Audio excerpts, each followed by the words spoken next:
çunat e cilët shqiptarë jetojnë në shtëpi të barja atje kuptoj Po janë metoda banale ma i që do të pastron nëpërmjet sistemit bankar, nuk i sjell konvertimi për ta sqarova. Nga pasurie luajtshme, pa luajtshme në aksione, obligacione dhe tituj financiar. Po këtë nuk e bën dot as ai shijahut, as ai duhet ta bëj banka. Dhe në pastrim i produkteve që është mirë fill është banka përfshihet në këtë. Kush i kontrollon kriptomonedat? Kriptomonedat është një formë tjetër që është e sofistikuar. Nuk po flasim që e mora në valixhe, bëra 2 ambiente në valixhe dhe kalova nga këtu. Dhe nga përgjimet që thuhet, të paktën kanë bërë një pagesë dhe një transfer për në Amerikën e Jugut rreth 500.000 euro. Dhe ka qenë me kriptomoneda.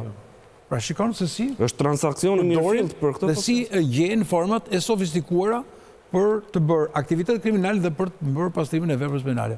Të ta marrë me një shembull, kush është vepra penale kryesore e viteve 60-70? Nuk është trafikimi i narkotikëve, është rëmbimi ose grabitja e bankave.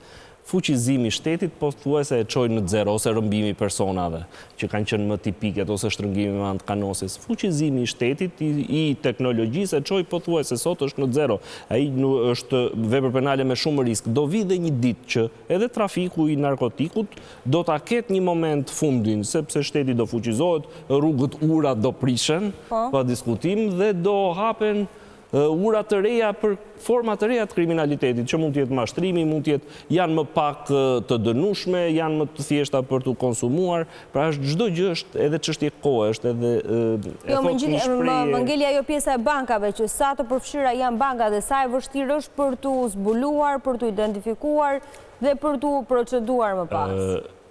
Nuk ka vepër penale që nuk le gjurmë dhe veprat penale me karakter financiar lejnë gjurmë më shumë se gjitha tjerat sepse paraja lëviz.